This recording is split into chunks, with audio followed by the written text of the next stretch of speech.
Hello, everybody. Hope everybody's having a good night. I'm going to do some shares here and get some invites going, and we'll be ready to roll here in a second.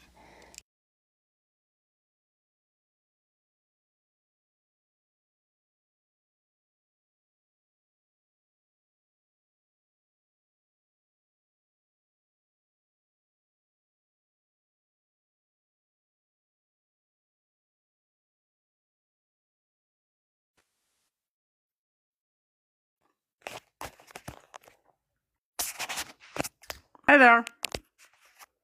Hey, how's it going? Oh, good. I gotta turn my speaker off. I'm good. How are you? Oh, doing pretty good. Hello there. Hey, Hi. How are you guys doing tonight? pretty good. Good. Good. How was I thought y'all's? maybe Golden have had a sleep. No, I've been working on some stuff. I kind of figured. Yeah. You're a busy woman. Yeah, I thought I had Tim too. Hang on. He's there somewhere. I saw him.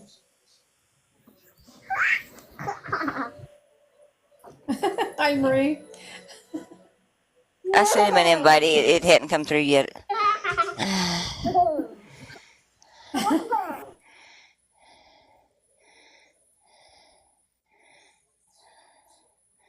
Shannon, I don't know if he's working tonight or not, too. He comes up, too, if he's not working. Yeah.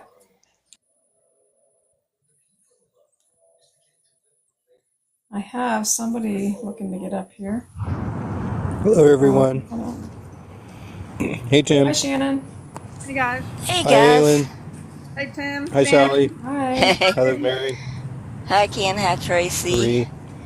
Hello? Can you guys Hunter. hear me now? Hey Box Cat. Yeah, I hear you. Oh, okay. All right, cool. How you guys Awesome. doing? Doing pretty good. Cool. I am doing chores and stuff, so I'm going to be on mute. Okay. Alrighty. I'm going to try to finish this up. I'm going to give them a few minutes to let everybody come in, and then we'll get started. Hey, Marie. Hey, Shannon, tonight? Are you off tonight, Shannon? Yeah, I'm off. I'm just eating, Oh, that's so I got it awesome. on mute. That's awesome. Hey, Dorothy.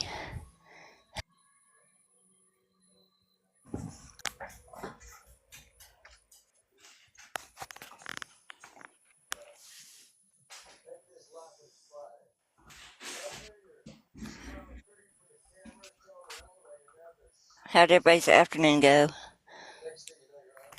Good. Good. Busy. Yeah, I don't busy. know if I know how to stop.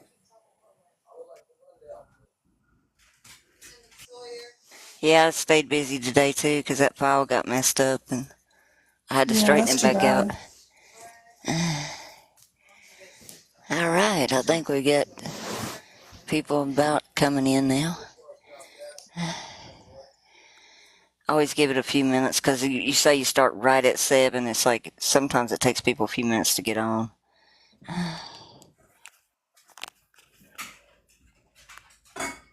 If I wasn't doing the little program thing, it wouldn't matter, but I hate for them to miss the first of it. I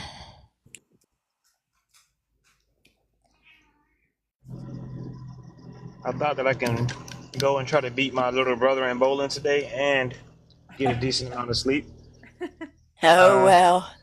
Sacrifice was kind of worth it. I owed him a beating because he beat me twice in a row the last couple times. So I haven't been bowling in years. I used to love to go bowling. some days I Yeah, love it, and then some days I'm PO'd because nothing is going my way, you know. So it's been a long time since I bowled. Me too. And we pretty much got a pretty good little crowd now. I think we'll get started here. Let's see if I got my mouse turned on.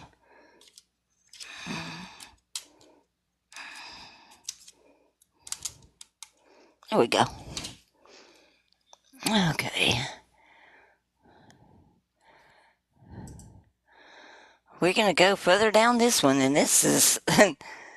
The more I look at this, I just find more and more stuff. It's crazy. Like, Mike, we kind of hold off on the invites up until I get done talking, and then we have the question stuff. So if you'll hang out for a few minutes, then we'll be ready to invite people up for questions and things. Okay, we're still talking about who Simon Peter was, because there is so much about this. I mean, it's just like it's unreal. I could probably scoot that up some so you can see the chat better. That's pretty close. Okay. What I find amazing is right in our face on the TV. I found this online. Somebody had posted on one of the Christian things, and they were all upset about it. And it's like, I don't think they realize how much reality is in that coin. It's like it's in our face. You know how we talk about Yahweh being the evil one and all, and it's like they have actually done it up on a coin. It's like you've got the serpent, the dragon, um, Lucifer, and Satan. You know, I was telling y'all, and Peter, he literally calls JC Lucifer. That's the only place in the whole entire scriptures where anybody really calls him Lucifer. Now, Isaiah in 14, that's not really Lucifer in Hebrew, but where Peter calls him the morning star is actually Lucifer in Latin. Then you have Satan, and then in the other one they've got the downward thing with the morning star on it again, and the Trinity stuff. But what they're taking into account there is not really Father, Father like we worship Father, that's in heaven. This is the earthly. This is Yahweh that they're portraying. But I thought that was real interesting. That's really in our face, even on crazy TV shows like that. I watched one episode of that just to see what they were doing with this show, and basically what they were doing is trying to make Lucifer look like the good guy. You know, of course. Alrighty. Okay. Um, there's going to be some other stuff in this one tonight that kind of ties everything together, because we know that this was all planned and done by Yahweh in the Old Testament. That was my problem for a long time. It's like I could see the evil, but I couldn't see the person causing it. It's like when you're so deep into it, it's like it's really hard to tell where it's coming from, you know? It's like, because I kept thinking Yahweh was the good guy, you know, to begin with. But you learn a lot over the years. It's like Sheol and destruction, or Abaddon, are before Yahweh. How much more the hearts of the sons of men? And when you actually look at a mechanical of that in Hebrew, it's like Sheol and Abaddon are in your purpose, Yahweh. Therefore, because of my son of man, is what it literally says. My son Adam, or my son of man. They don't show us that part. In front of means in the sight of, in your view. Um, it's like it is a word for they're doing Yahweh's purpose. It's like they're set up by him to do his purpose. It's basically what the sentence is saying. All right. And we know from definition, Abaddon is father plus destroy. When you break it down into like a compound word, it's like two different words, and it means destroy or kill or unalive, I'm sorry, or blot out father is what it means. It's like destroy him, get rid of him. Okay. Now, this is something most people don't know. In Italy, all the priests in Italy have the title of Don, in abbreviation for Domus, which is Lord, and therefore they're addressed as Reverend Don. Okay, and they also call themselves Abbas or fathers. So they literally fit the description of Abba, Abaddon. Same thing. But most people would never know that. Especially they call the vicar of Christ that, the Pope. Okay. All right. And to Yahweh, this whole entire thing is a coat rolled in blood. It's like in Isaiah 9. And you shall increase the nation, you shall make a great joy great, and shall rejoice before you as in the joy of the harvest. As men rejoice when they divide the spoil. That doesn't sound like a good thing, dividing the spoil. For you will break the yoke of the burden, and the staff off the shoulder, and the rod of the oppressor, as in the days of Midian. For every uh, boot of trampling in turmoil, the coat rolled in blood shall be used for burning and fuel for the fire. So he's planning on using this whole plot as a deception. For a child is born, and unto us a son is given, and unto us, and the rule on his shoulder, and his name is called Wonderful, a Counselor, Strong God, Father of Continuity. This is kind of an odd version here. Prince of Peace. Of the increase of his rule, peace there shall be no end, and the throne of David, and over his reign, to establish and sustain with his right ruling, and with his righteousness from now on, and evermore. The ardor, or the envy, or jealousy of Yahweh of hosts does this. So he's taking credit for it. But he's really, if you read that carefully, he's actually saying that this is a deception. It's a coat rolled in blood, just like the one of Joseph's coat was.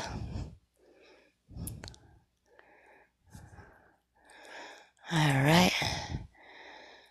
Okay, and who do we have in Zechariah? In 3 and 1. And he showed me Yahushua, the high priest, standing before the messenger of Yahweh, and Satan standing at his right hand to be an adversary to him. So we're literally talking about, they say Yahushua is JC or Jesus, and then Satan is standing at his right hand. So who would that be to be an adversary to him? Who's his right hand man? Mark 4. And there was once among the path, and the word is sown, and they hear it. Satan immediately comes and takes away the word that is sown in them. So Jesus is giving the words of the Father, but immediately Satan is snatching up the words. Okay?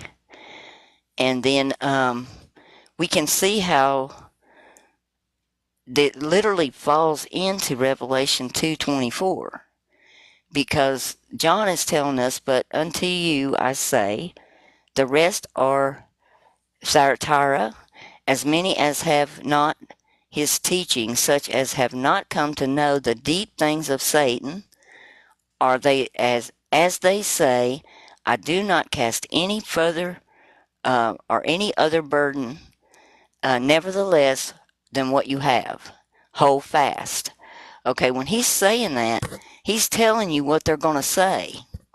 And I have a theory that Revelation was written before the New Testament. And I know that's going to sound strange, but I think they were warning about what was coming in the New Testament and the deception that would happen between the two Jesuses. It's like, because in Acts 15:28, this is the exact same words that they used in that council of Jerusalem when they said, for it seemed good to the Holy Spirit and to us to put not one greater burden on you than these necessary things. Exact same words as is said in Revelation 2:24.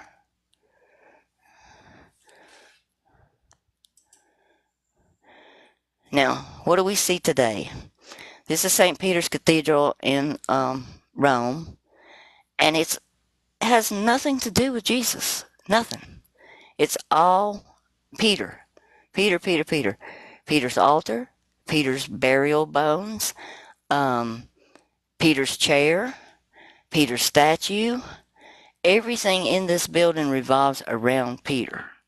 Peter's altar thing, the four-horned altar, um, and it's like, and they're, what are they prostrate on the floor bowing to? They're bowing to Peter's stuff. They're not bowing to Jesus. And they do this every day. In fact, then what they do with Jesus in the Mass is they want to kill him over and unalive him over and over and over. I'm going to get busted, y'all. I can't keep from doing that. I'm sorry.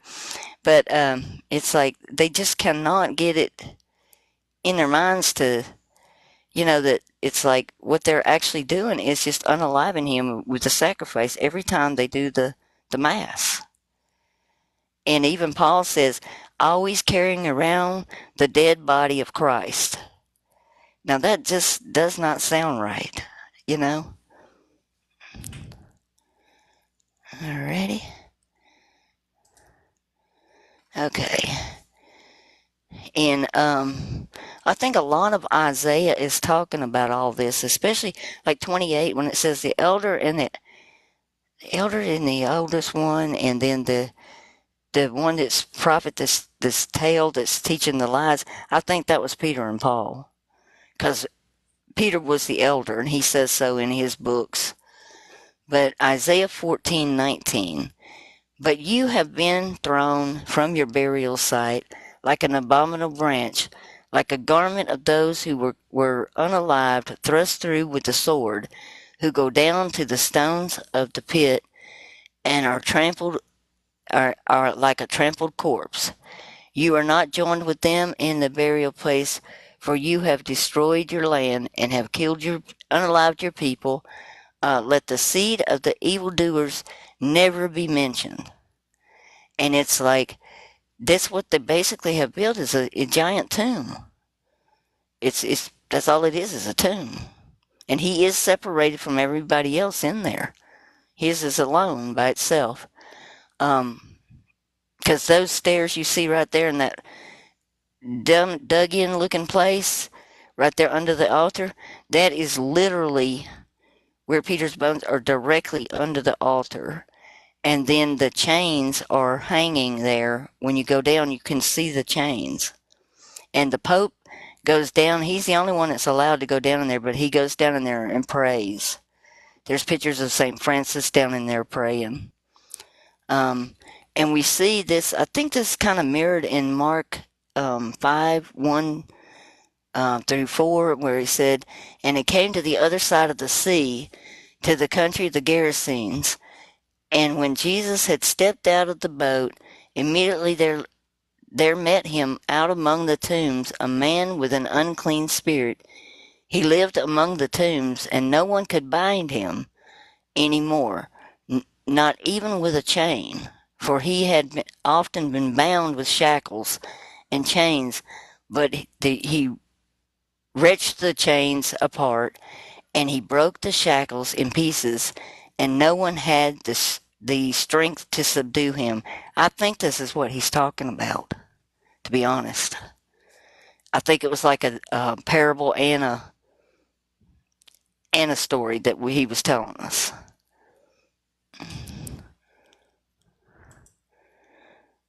Okay. And this is another card I had on the same thing where they say that but unto you I say, the rest who are in Thyatira, as many as have not this teaching, such have not come to know the deep things of Satan, as they say, I do not cast upon you any other burden. And it's the same thing they say in Acts 15:28. And it was Peter that said it specifically.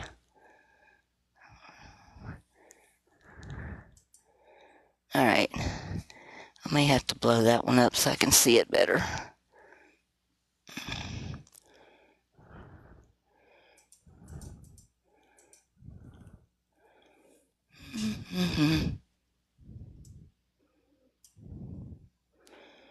When we look at Strong's for Simon, we see all these different names. We see Peter, which equals a rock or stone. We see Peter was one of the apostles. Peter also called the Zeolites or the Canaanites. Simon, father of Judas, that betrayed Jesus, and that's a fallacy right there because there is no son of in the text. They added the son of. He was not the son of. I don't have that where y'all can see it. Judas was not the son of Simon, because son of is not in the Greek.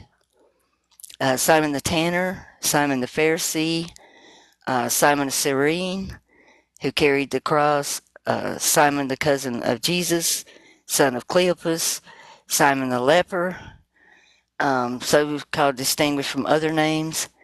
And I wonder how many of these are all the same person. I mean, I kind of have that feeling that they kind of like pulled a fast one on us, and I'll show you why. Okay, see if I can get that where you can see it.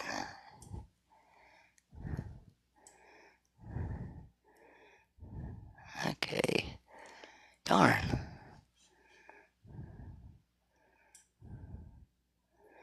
Hmm. Oh, crap. Alright. I'll just read it to y'all. Luke 7, 37 through 50.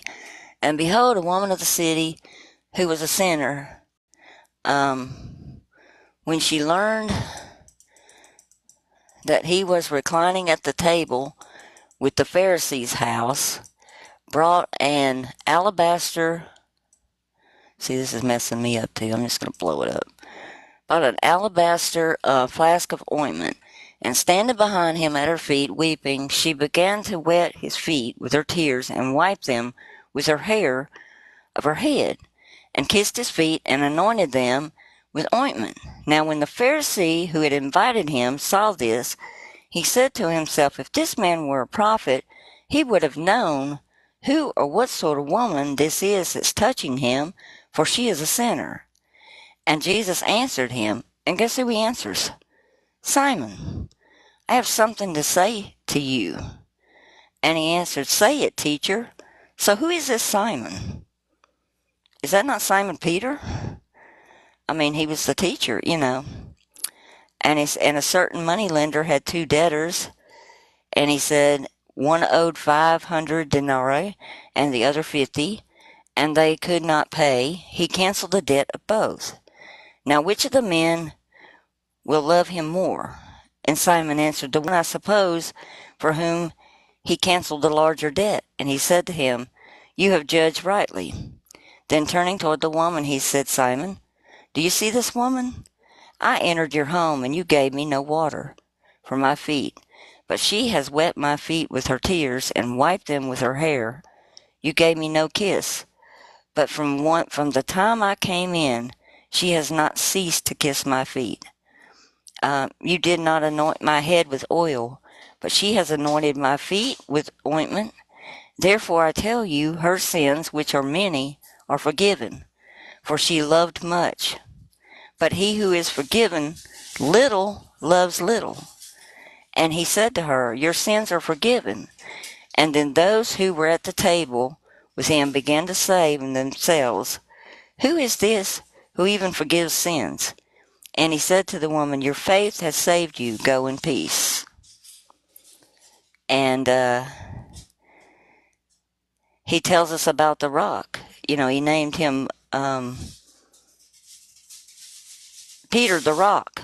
And he said in Luke 8, 6 through 8, and some fell on the rock, and it grew up, and it withered away, because it had no moisture. And some fell among the thorns, and the thorns grew up and choked it. And then some fell among the good soil, and grew and yielded 100-fold. And he said these things, he called out, he who has ears to hear, let him hear. So he's telling us a whole lot in all these. I think that Simon that he went to his house that was a Pharisee is the same one. Because I showed y'all last night that Cleopas that said it was better for one person to die, to unalive, than for a whole nation to go under, is the same one and the same when you look at the Jewish writing as Simon Peter. It's the same person. He was a high priest. Okay, let me see if I can get this thing straightened out now.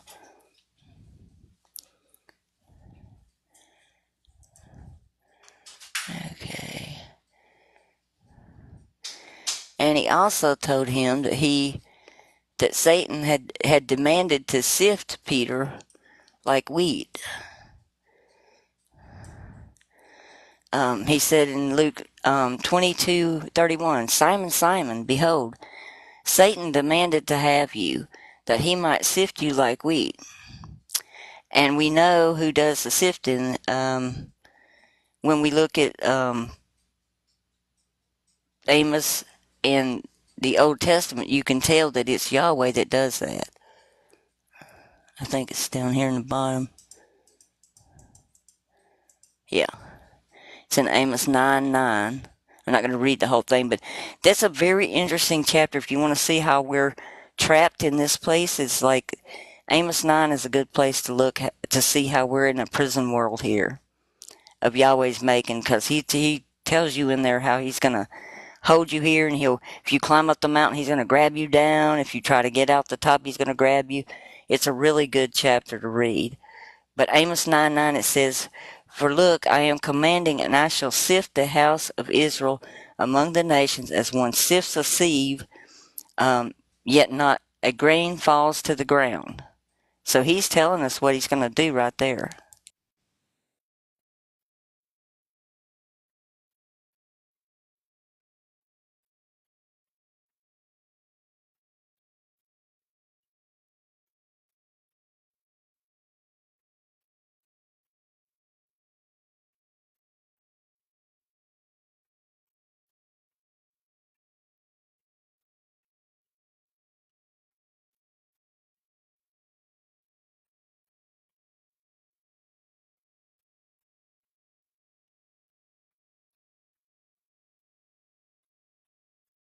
Oh, I think I was talking, y'all couldn't hear me. I forgot to unmute. Um, but I wanted to point out Amos 4:9. This was another card I had on the sifting thing. It's like Yahweh tells us in that verse that he is going to set his eyes on them for evil and not good. He does that over and over. What is Yahweh? Some kind of AI computer? Boston, I think that he's tied into the computers, yes. I have a whole nother thing. Artists, once we have discerned the truth out of this, where are we going? Still checking more. I do this because I want people to be able um, to see what has happened, because a lot of people are not seeing any of it. So I'm trying to take it to the public and show them. A lot of us may know some of it, and we need to start sharing this just far and wide as we can, because there's so many people that don't understand that there are two Jesuses, that Father in heaven is good and he loves all of us. He's not some wrathful person that's going to come down here and try to unalive all of us. That's why I do what I'm doing.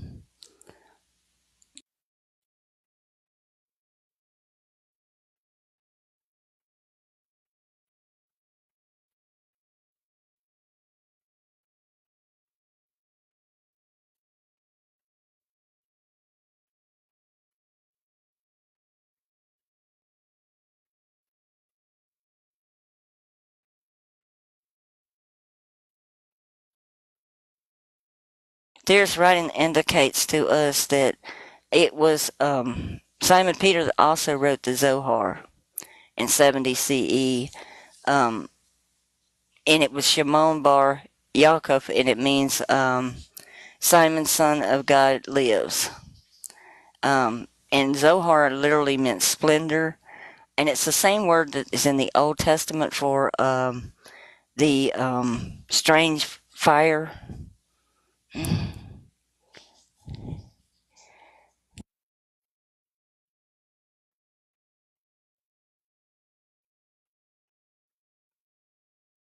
I understand a lot of people are not going to catch the two Jesus thing yet.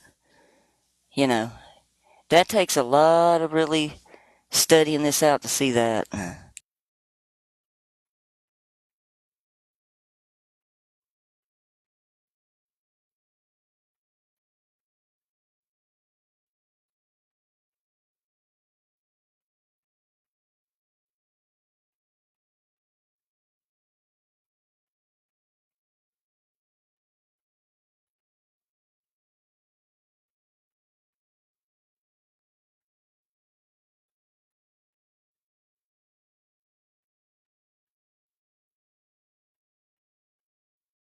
You can see why you can tell that. It's like that's Peter's altar. That is the first page in the Zohar.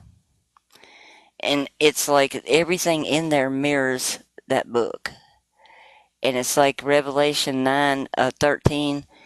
And the sixth messenger did sound a herald, a voice out of the four horn of the altar of gold that is before God.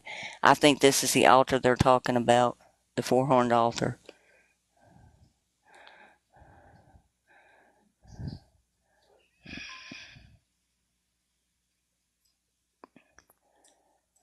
Okay.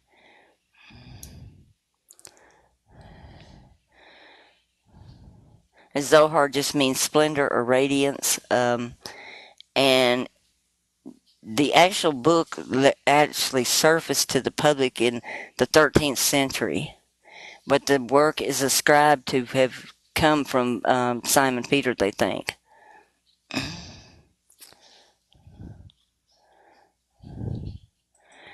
And we see this also in the Old Testament too. Most people don't know it, but in Genesis 38, 27 through, it's like they talk about the scarlet thread on the hand.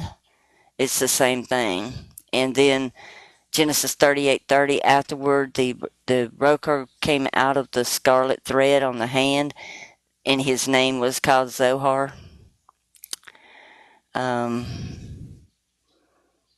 and he was the house, the master of Mitzrayim. And Mitzrayim means double straits, which is the only place that has the narrow double straits is Italy.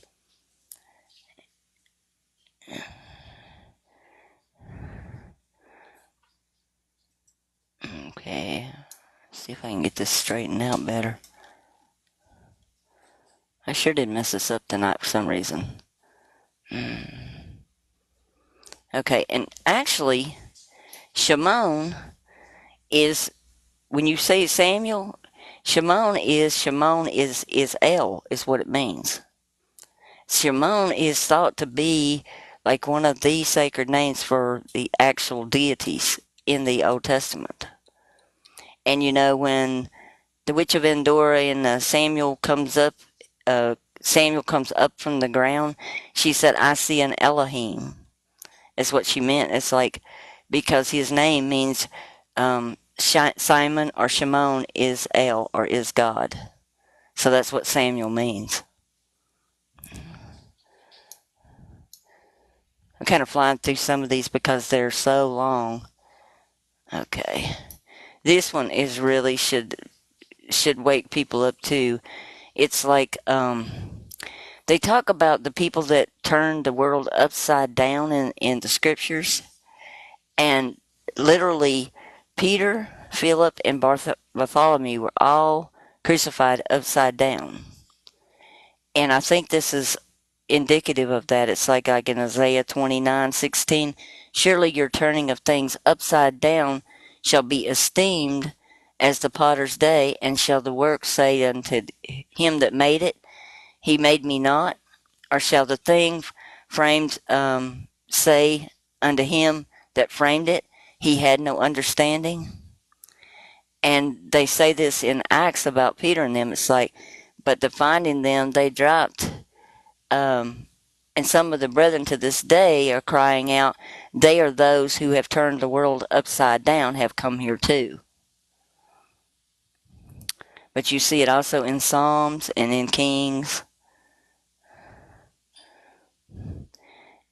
And actually, Peter is where you get the. I wish I could get this to come in clear. I don't know why it's not doing right. Maybe that'd be better.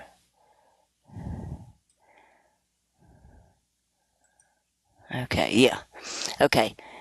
The source of the as above, so below is actually from Peter. It comes from the Acts of Peter. And it says, when they had hung him up after the manner he desired, and began again to say, ye men unto whom it belongs to hear, hearken to what I shall declare unto you. At this special time, as I hang here, learn ye the mystery of nature, the beginning of all things, what it was For the first man whose race I bear in mine appearance fell head downward and showed forth a manner of birth such as was not hereto. Darn, I cannot read that. So tiny. Sorry about that, guys. My eyes are getting bad. Um, for it was dead and having no motion. Then he, being pulled down, who was cast the first state down upon the earth, established the whole disposition of things, being hanged in an image of the creation, whereas he made things of the right hand and the left hand, and the left hand and the right hand, and changed about all the marks of nature, so that he thought those things were not fair to be fair, and those things that were truth evil to be good, concerning which the Lord hath said the mystery, unless you make things of the right hand of those of the left, and those of the left as of the right, and these things which are above as these things below, and those that are behind as those that are before, ye shall not have knowledge of the kingdom. So basically, he's the one that did the inversion. This comes from Simon Peter. And they said that he wanted to be hung upside down because he did not want to be unalived in the same manner as Jesus was.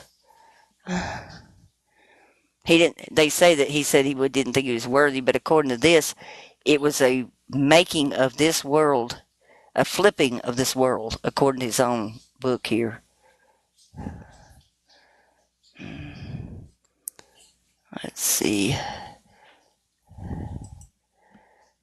All right, and I told y'all this part that he's the only one that called Jesus the morning star, and that is also in 2 Peter 1:19, and so we have a prophetic word confirmed, which you do well to heed, a light that shines in a dark place until the day dawns and the morning star rises in your heart. And morning star in Latin is Lucifer.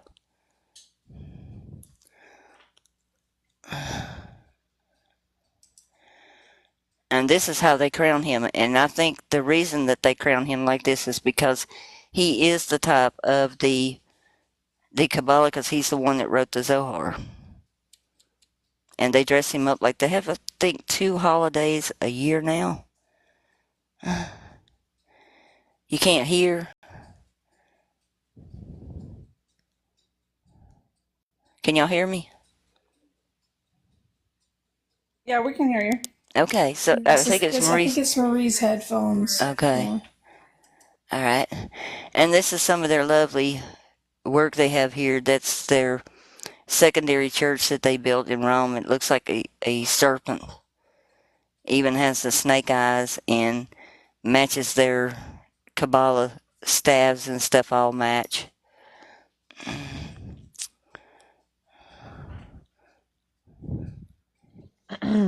Okay. All right. And interesting enough, something I didn't know till I started researching this, that there's a list of 58 New Testament references in the Zohar. All those verses that right there are listed in there. I didn't know that. I read it, but somehow I missed that. I don't know why. Probably because I was younger when I read it. All right. And this is just a picture of Pope Francis actually praying to Peter's bones down in the bottom of that thing, the little, I guess you'd say like a sub-level they have there under the altar. All right, we're almost done, guys. 2 more slides. Okay, this is important because we're still dealing with this dragon right now. People don't realize that this is the dragon's tail. When we see in Revelation 9:19, for their power is in their mouth and their tails, for their tails were like unto serpents, and had heads, and with them they do hurt. Okay, the word for tails literally means a succession of persons. It's like that this continues on and on and on until the last one. And I have a feeling we're on the last one because when Pope Francis stood up to be inaugurated that night, after they had had the election and all, he said, "I am Peter the Roman." And I thought that was very interesting that he would use that terminology. But you can see, there they are. There's your succession we've been dealing with from the very start. But I hope y'all understand what the gravity of what I'm showing you is. I mean, it's like, because everybody thinks that, you know, they don't think there's a lot of power in that country, but it's like, it's the smallest nation in the world is the Vatican. And every world official, when the minute they get elected, where do they run? Who do they go seek an audience with? There's a lot more going on there than what we think. And I think they're part of the small hats. I think it's the third temple.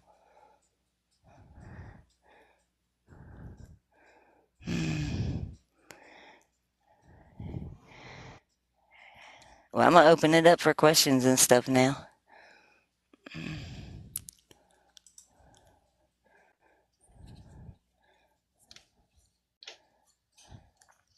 I'm like halfway done eating, but someone was in the chat earlier that wanted to come up? Yeah, I can't remember who it was. It was right at the Whoever beginning. that was. And I'm looking. I don't see.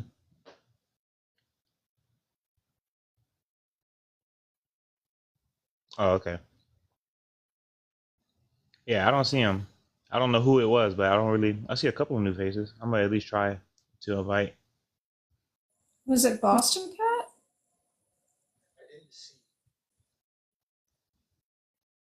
Was it Boston Cat? Did you want to I come up, don't know. Boston Cat? He was asking quite a few questions. Or be interesting to hear his perspective on things. Yeah, he was. I think he was saying about how they was trying to warn us about Peter by hanging him upside down. That was one of the things he said.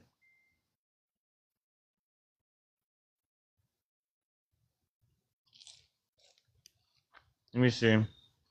Boston Cat said in the comments, "You ever wonder if forgiveness wasn't actually for us, but for us to forgive the minor gods?" What do you guys think about that one? That's an odd thought. I hadn't even ever thought that. That is interesting. Yeah. I don't know. You know, it's crazy because I used to always think that they just all the fallen angels and Satan himself just can't be forgiven. Oh, someone's trying to come up. But damn, who is that? What? That's It Boston. disappeared. Oh, is he here already? I'm just Boston. slow. Yes, hi. Good evening, you guys. Hey, Boston. Hey, Hi. I just love listening. I have this little pattern that I'm following lately. I've been investigating into NDE, near death experience videos. I came up with this weird idea.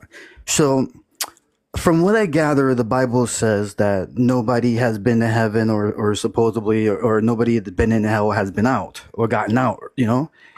So when people tell me that they have these dreams that they went to heaven or that they went to hell and they had these experiences, that they met angels or Jesus himself or whatever the case is, you know, it's so enlightening and motivational, and it just draws your spirit higher, you know? So I was always like, I admire these stories for years, you know?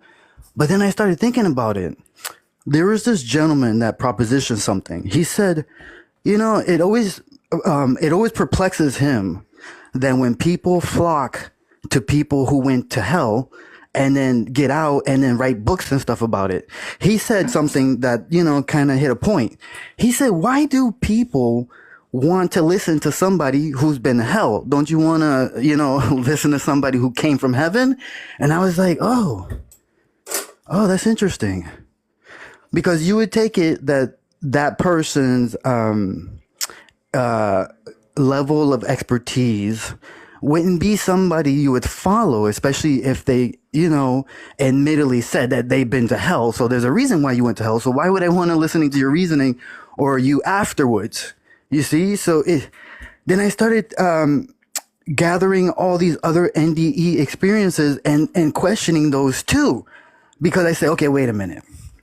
If there is somebody that rules this world, right? And the Bible says that no kingdom is divided, why would that entity with all its power allow the opposition to have a force in the battle?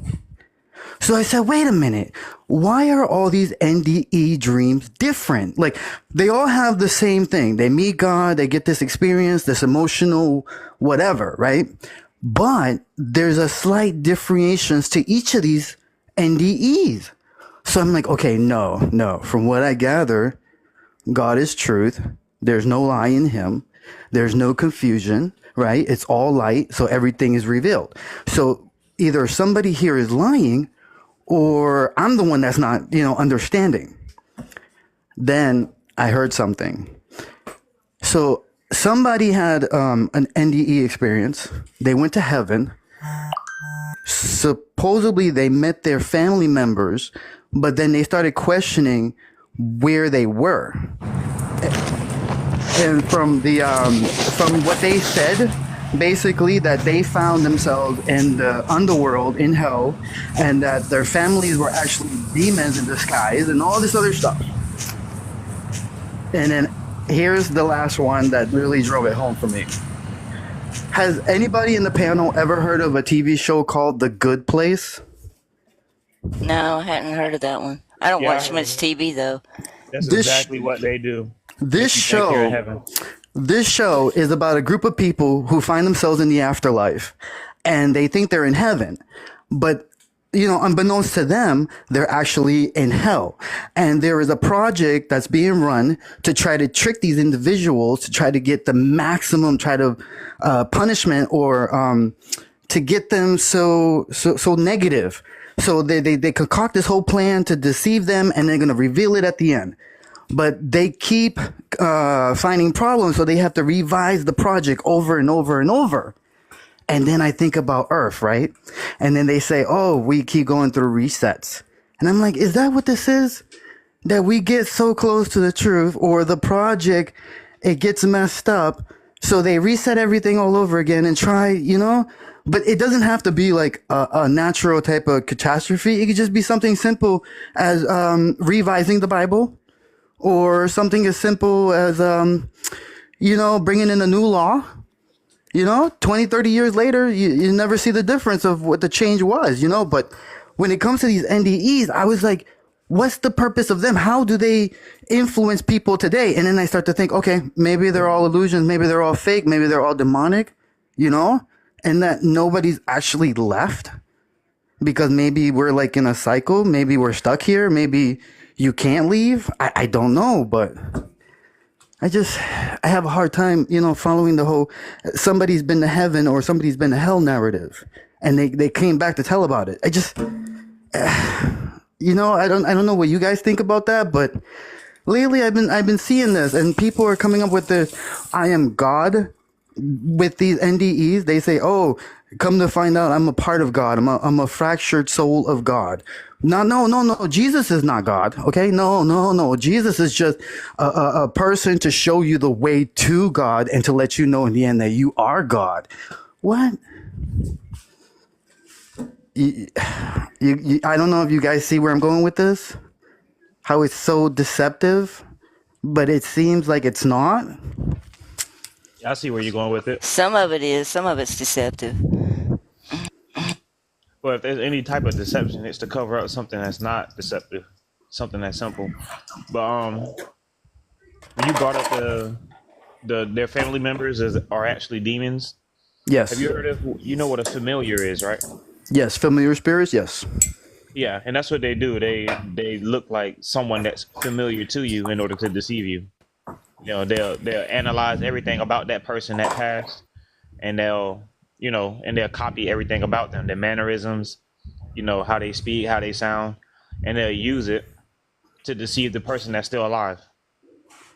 Like I You think see, that's probably what happened with Samuel in the Old Testament.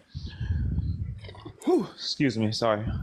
I just Yeah, got that done was eating wild hot because he sauce. was down below. He came up out of the earth. That was Yes, wild. yeah.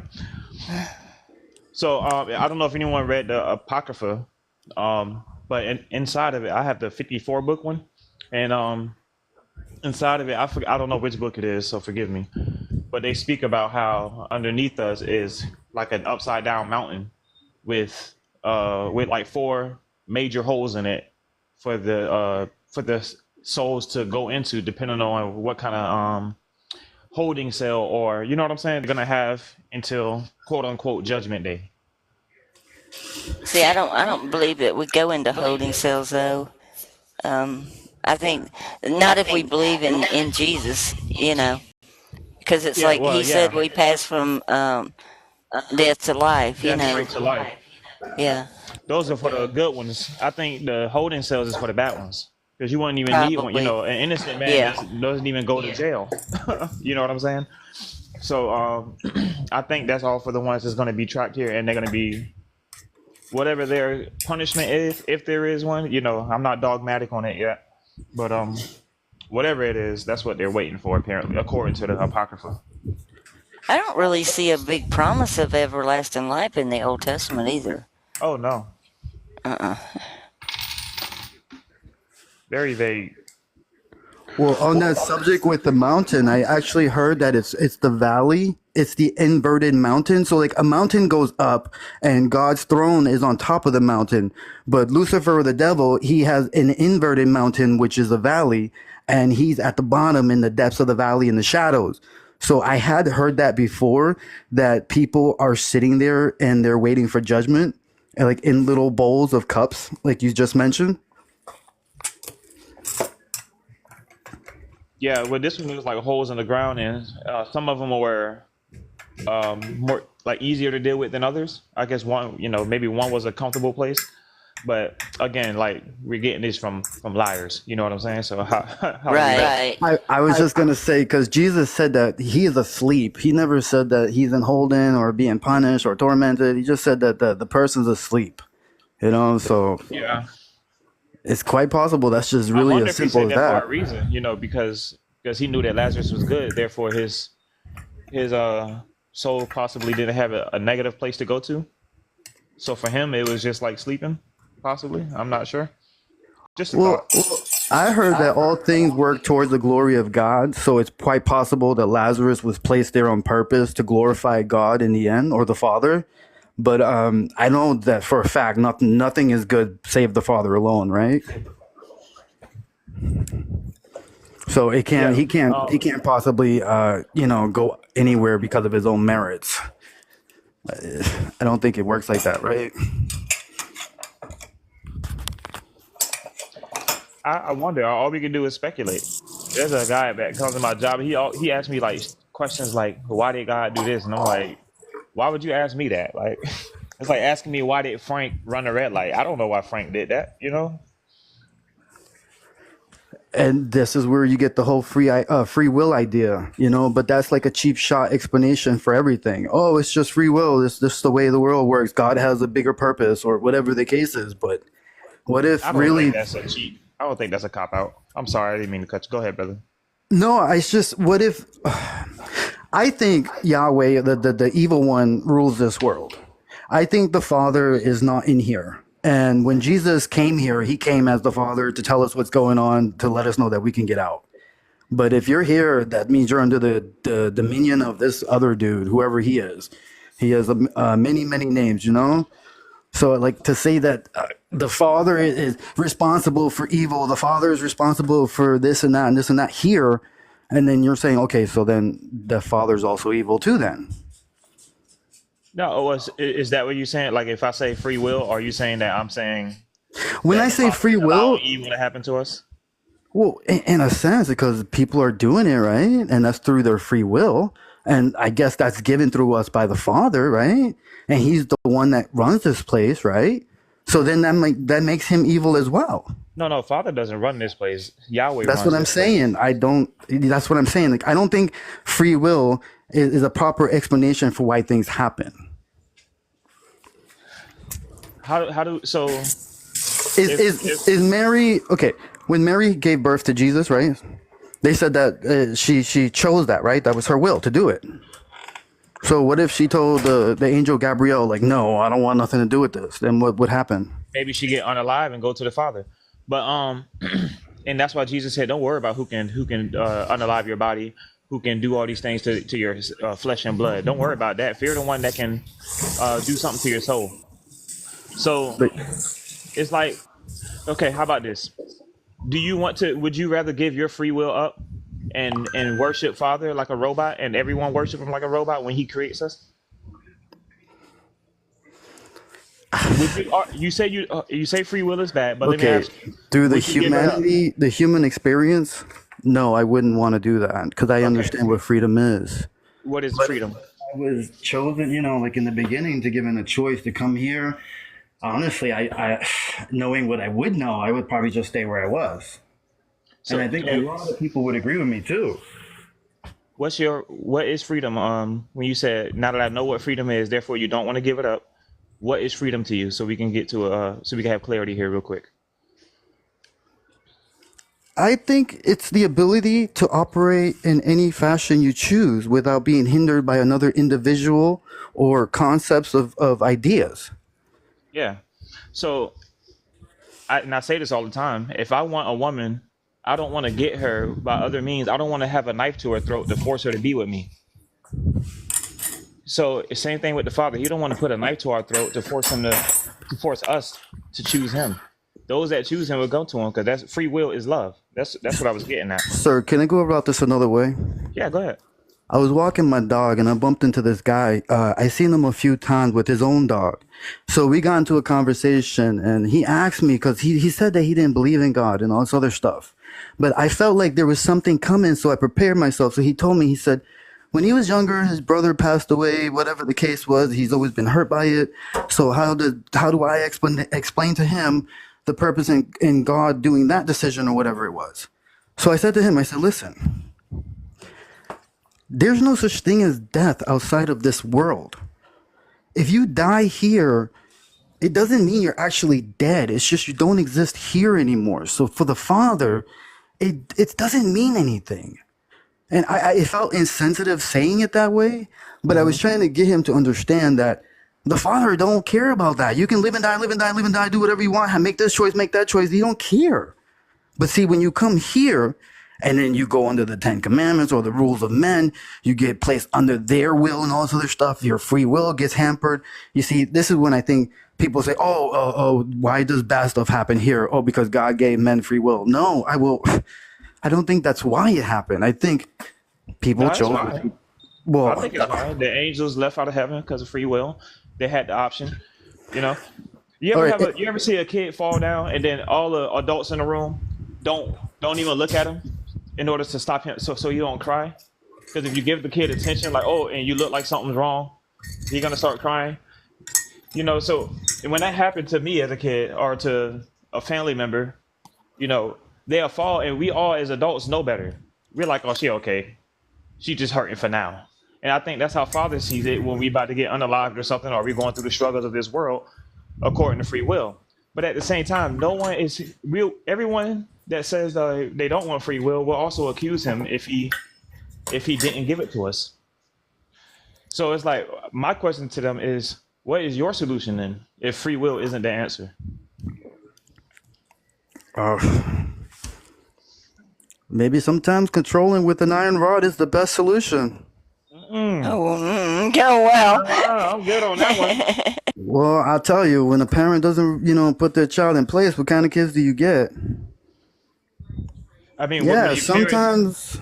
I grew up in a ghetto, and almost every parent believes in spanking their kids, almost beating them up. Like they'll fight you straight up, And those kids don't come out all great. I mean, look at the reputation of those areas.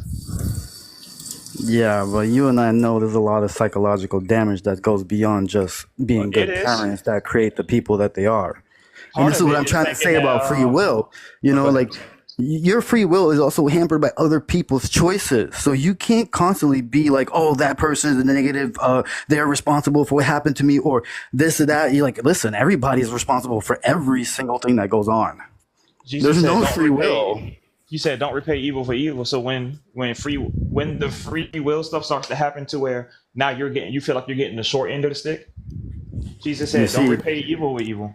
this is when, if you're afraid of dying, or excuse me, if you're afraid of being unalive, or if you're afraid of, whatever, then you go the opposite direction to avoid all those things, like fighting, running away, whatever the case is, right?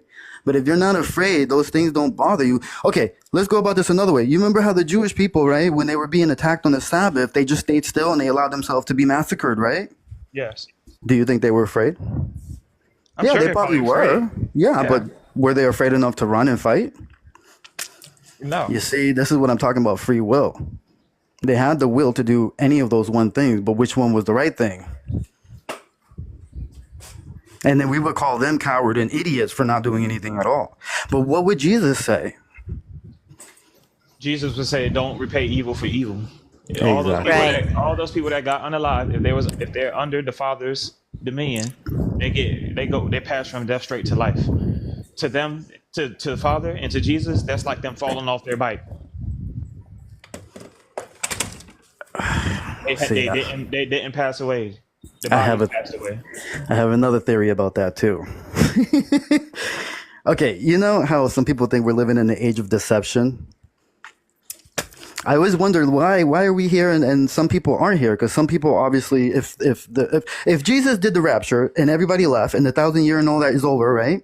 They're gone. So they're in this kingdom while we're here, dealing with this deception age.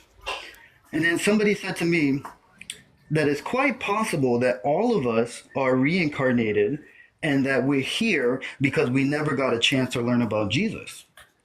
So when I think about those Jewish people, those that did not fight back, if anybody had not learned about Jesus, chances are that they got reborn again into this era so that they can, and also so that they can make a choice. I can't prove any of that, but it is an I kind idea of that believe I that, like. kind of. I mean, that's the reincarnation theory, right? And that's the theory that everyone gets saved. It's just the road is narrow, so it's taking time, kind of deal. Or not everyone, but many are saved. But, but man, yeah, you said something that piqued my interest and I lost it. I'm sorry, but go ahead, keep on talking, brother. No, it's just that, when it comes to this free will idea, I think Yahweh is taking a lot of control of that. And he's confusing people through these NDE experiences, through these religion texts, through old histories that's been obscured and hidden by either the Smithsonians or them themselves, the elite factions of the world. But we have to all agree that whatever the truth is, it's not what they're telling us, because it's not. At least not all Jesus of is it they not ain't the telling us. Jesus. The devil is not God. God is not the devil. It's like everything seems to be upside down, right? It's crazy, I was but gonna ask, what do you think about how Yahweh, I mean, the fallen angels came down, made it with people, and or made it with women, and basically started ruling nations like that, right? And I say that humanity hasn't had a fair chance since that, and after that, it was religion. Humanity hasn't had much of a fair shake to actually come to the Father in a fair way. Not, I wouldn't say fully fair, just because there's the angels and the religions of the world actually skewing everybody's idea of good and evil, actually taking away people's earthly free will, at least. But if all these things were gone, I think people would naturally be trying to treat each other in a decent way. And you know what I'm saying? Yeah. Like they wouldn't have their ideas skewed so much to think that to repay evil with evil is actually a good thing. yeah, but you have to go all the way back to Cain and Abel. Like, you have to go Yeah, far back. But yeah. then if you go to that point, you're no longer dealing with humanity. You see, Why? things happen for a reason so that we can get to this point, even though we have to build up on those steps of, tyranny or suffering. But see, humanity, supposedly, we keep evolving mentally. So if we don't go through those things, we're not going to evolve. Right. That's I it's don't like, know. oh, That's to me. That's the whole. You need darkness for light to exist. You need evil for good to exist, and and you need but I don't think that. I think and you can see it in real life. You can flash a lighter on right now, and you can see the shadow of everything but the light. You See, know? I think the reason why you don't like that is because you're thinking this is Father's world, but I think you're forgetting Oh that this no, is no, Yahweh's world. no, That's why that no, does exist. brother. That's why we I have yin know and yang, and darkness does feed off of light, and vice versa, because it's a what. symbiotic, parasitic relationship we have. Hey, Boston Cat. Yes, I sir. promise you, I don't believe we're in Father's world. I'm gonna tell you that right now. What I'm saying is, in the end, you don't need darkness for light to exist. Not even here. That's just what is here. It's a fact, but it's not a necessity. But why is darkness bad? You Why is see, darkness? we keep doing this human thing to do everything, and it's paragolia where we see images and things.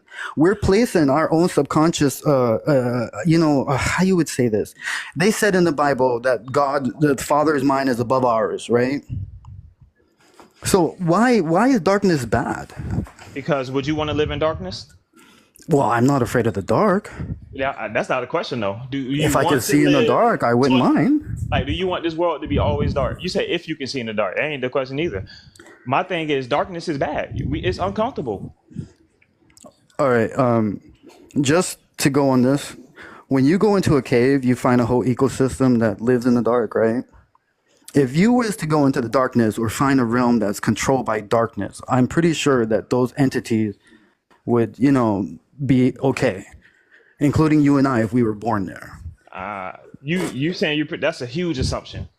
That's Well, huge. that's the same assumption with light. You're assuming that people in the light are good.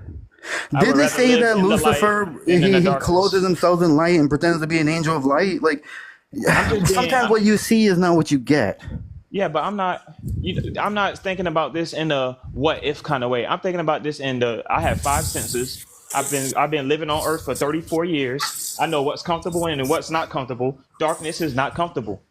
Light is. I would rather live in the light. That's how I'm not thinking about this in no mystery. Alice in Wonderland type of. It's literally just what is. And darkness sucks. And You yeah, know, and Jesus told us that if we walk in the darkness, we stumble. Yes, and he's the one that defined good and evil. He's the one that said he divided the night or the light and the darkness and called the light day and the darkness night. He's the one that decided that it was bad, not me. I just witnessing it. I feel it. Yes, this sucks. I'm glad he put the sun, the moon, and the stars to light the earth. yeah, but you got to remember, you said that you don't need darkness in order for light to exist. I know. They're saying in Father's world, there's light, no darkness at all. There's no nighttime in heaven. It says it went from evening to morning, and that was the next day. Evening and morning, that's a 12-hour period. Well, technically, it says where the Father is, there's no darkness. This, So this, you're this, not covering all of where heaven is the because Father? He's you in heaven, haven't brother. been there, though. You can't say that. He said it himself. How do we believe Right. What everything you're else he saying is said? that there's no darkness in the Father. I agree. But you see, this is what I'm telling you. You can't have light without darkness. You can't have darkness without light. It's like next to That's not impossible. true. Even the Bible itself says that he split the two and made them different, In right? Father's world, there's no darkness. It says so He, itself. he, It's he not didn't me take making it darkness up. from light. He took light from darkness. What? Where did you get that from? In the beginning, right? What does it say? It didn't say he took the light from the darkness. So where did darkness come from? Why are you asking me? I wasn't there. Sir, I'm just trying to entertain No, I know. your thing I'm about saying. light and What I'm dark. trying to show you is that I you're was making actually assumptions. talking about That's all. NDEs No, I know. and how I'm not Yahweh trying to. is like manipulating everything. I agree with that. I'm not trying to fight with you. I'm really trying to challenge your train of thought. I'm trying to show you that you're making assumptions when you say he pulled light from the darkness. He took it from the. That's not what this text says. And then to ask me where did darkness come from, that's not a genuine question that I can answer. Is the only tech we're gonna use here referencing is the Bible? That's what. Why do we believe? Why do we? Well, yes, yes. You know, there's other scriptures, right? Or other Why? texts. There's other texts that states that when the world or the universe or whatever was created, that there was a shape of a yin yang. That half of it was darkness and the other half was light, and that part of the light, merged in with the darkness, that you would see a yin yang symbol, black and white, and the little dots inside of each side. You can't have one without the other. It's Christians, they literally tell you in the Bible in the beginning in Genesis. But that's not here or there. That's not gonna be for salvation, and that's not even a driving factor for anybody. Really, life is what you make it in the end, and free will is what you choose it to be, and hopefully you choose Jesus. I mean, that's all. I don't really have much to comment on that, all that stuff. I was just saying, I don't think light and darkness. You don't need darkness for light to exist. You don't need evil for good to exist. If that's the case, you're trying to say we need evil inside of heaven at some point. But See, in what I'm heaven, trying there's to no tell evil. you is that you're calling evil bad, and you're It calling is. darkness bad. I'm only saying that because But Jesus who said so. wrote the Bible, though? Who is the people telling you what is what? Okay, all I gotta say is that for the last 2,000 years, there has been no peace and no harmony on this planet, and Because that this is Bible our has been Father's one of the world. main factors of ruling. So if you're gonna tell me that this is that and this and that, I'm not gonna follow it 100% unless you can show me how it is. But from what I'm We And gathering, the God is evidence, light, and there's no darkness in him at all. That I, tells it I, all I right there. agree. Yeah. I It's agree. like saying there's I no agree God then because you 100%. need dark and light together. You know, it's and I refuse to believe that darkness is bad, though, and I refuse to believe that evil is bad because it still has its Do purpose. you know where we can Jesus agree to told disagree us on we that. are, though? He said we were in the catacosmos. That means Yes, the ma'am. the underworld. I agree. I've been talking to my brother about this for like 3 years now. How we both agree that we're in hell and that we possibly have passed away already, and there's probably a surface level to where we are that we're not even there, and then above that might possibly even be heaven. So we're like way below, which would be a crazy idea because if you were to tell people that the sky is actually a vaulted ceiling, it would freak a lot of people out, right? Yeah, see, my thing is, I don't think it's a genuine thing to say, oh, free will is um is bad, but I don't want to get rid of it. You know what I'm saying? And to say darkness is not bad, but I don't want to live in it. You know what I'm saying? Right, but then when I said to you, what if Mary said no? Do you really think she could And say no? I said if she said no, then what, she get unalive? Is that what you're talking about? No, I honestly don't think she was capable of saying no. To who? To Jesus? To Gabrielle, Mary, his mother, Oh, when oh, she to was the asked to give angel. birth or to carry Jesus, he said, woman, you are chosen to do this. And she said, let it be done unto me as you said. I don't And believe that Mary was the mother of the real Jesus, though. Yeah, and then I Jesus wouldn't understand force you to that. do anything. I understand that we He wouldn't give believe you no that Jesus options. came directly to be baptized and that he started, and that he's also God. But from the story of the Bible, I'm just trying to point out that free will is not literally free will. Sometimes there are other people's decisions, like religion or surrounding society, that pressure people into doing things. Was it your choice to choose what you didn't want to do, but you You still said chose it? pressured. You said pressured. You still have a Yes. choice. You always have a choice. You might not like the consequences of the choices, but you always have it. I could have told my ex the truth that if I didn't want to be with her or if I cheated on her or something, if I told her though, she might slap me in my face. I don't think you understand what I'm trying to say here. I understand you 100%. But what I'm trying to tell you is that cause and effect, sometimes people do make decisions because of other people's decisions. I know. That's where the word pressure came from. You feel pressured to make a decision, but you don't have to do it. When they come and say, "Hey, get this mark or you're going to get unalive," you still have a choice. You still have free will. You have Right, the will but to say using no. someone's child against them, saying that they're going to unalive their child if they don't choose, That's that's me. See, that's the consequences. So what? I know it sucks. I know. right. That But takes strength of character to choose, the obviously unfavorable that is choice. evil. That is evil people changing the circumstances of the world we live in and forcing us to use our free will in these manners. But in Father's world, we still have free will, but we don't have those options. Just like we have free will to choose between red and blue in politics, but we wish there was better options and more. But nope, we only got those. That's what they In gave us. Father's world, you might be making different choices. You might be making a choice about whether you're going to write a book or you're going to paint a painting or you're going to create something beautiful, versus something else. But there's not a negative choice there. You see what I mean?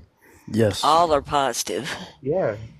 In this world, you might have good choices, you might have bad choices, you might have two bad choices, you might have seven bad choices, but you still got choices, and they still yours. You're still up to you.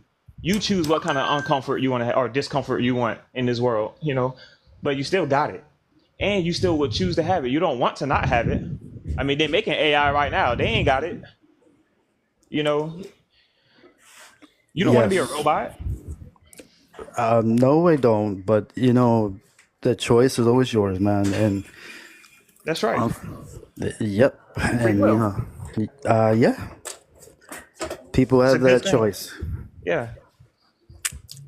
Just like me and you could choose to disagree on if darkness is good. But I'm glad you came up and talked to us. Um, Yeah, me too. Yes, and I'll probably be back again another time. I love listening. I just thought I'd jump in real quick. I'm usually doing 100 things, but sometimes I'll call and be like, "Oh, I'm walking my dog," or I'll be listening while I'm walking them. So if you guys just stay around, keep hitting everybody you can, and I'm sure you'll plant enough seeds that eventually, they'll grow. Well, thank you, Boston. Thanks for Thank coming you. up too. Yes, artist, I appreciate it. Thank you for letting me on. You guys have a great night. You Take care, too. brother. Peace and love. Jen Yes. said, "We choose to be born in what family to be born in?" with a question mark.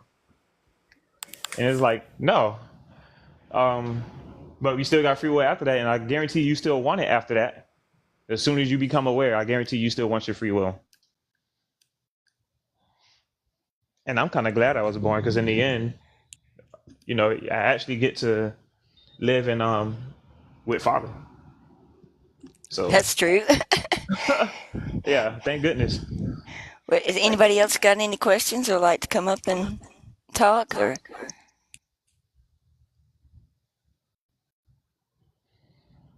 Jen, would you like to come up and talk?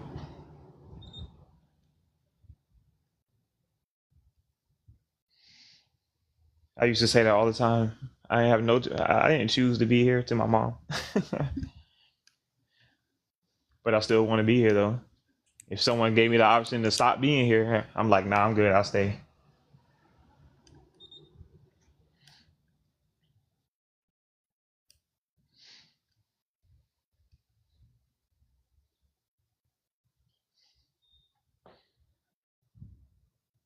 you But don't no, either. you don't. Yeah, I enjoyed you coming up. I really did. Bubba would be sounding. Your voice be sounding like you soul searching, bro. Still need you to do something about my dreads though.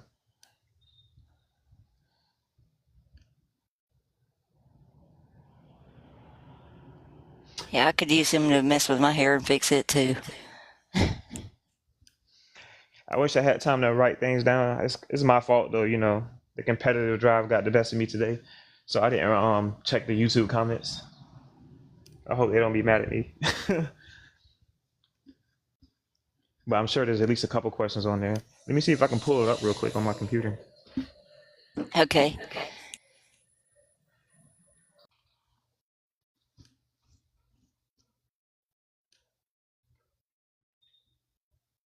Oh, okay. She said she has a toddler in the bath.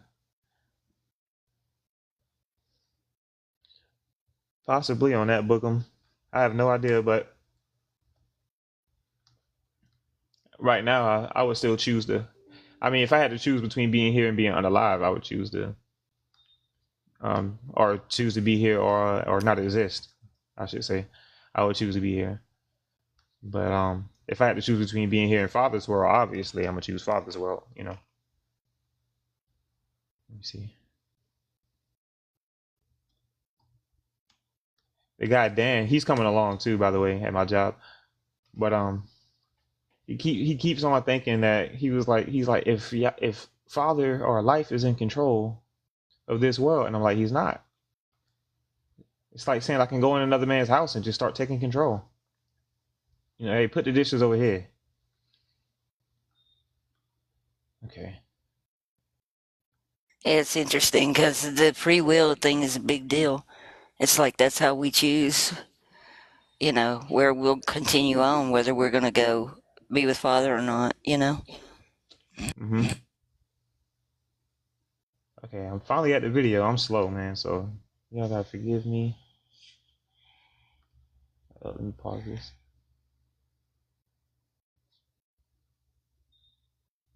It wasn't a lot from when I checked, but And there's such a vast difference between Father in heaven and then Yahweh down here because he wishes that none would perish. He wishes everybody would choose, make that free choice. But then Yahweh down here, he just full of wrath and unaliving and plunder and all kinds of stuff. here's a question. Oh, not a question. This is from Faye. It's just a comment. In Second Peter, the verse about the day star rising in the hearts reminded me of that Christian TV station called Day Star. Crazy to find out what it means in Latin. Isn't that wild? Yeah. Oh, someone brought something good up on the comments too. Let me see. It was about the hexagon stuff.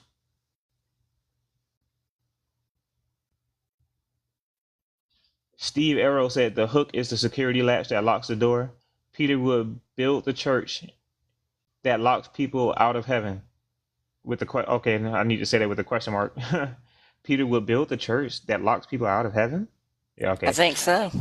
I think that's exactly what they did according to the Old Testament. That's why I read those texts going back to, because it's like, I think Yahweh set this up and it's like, it was to keep people here, you know.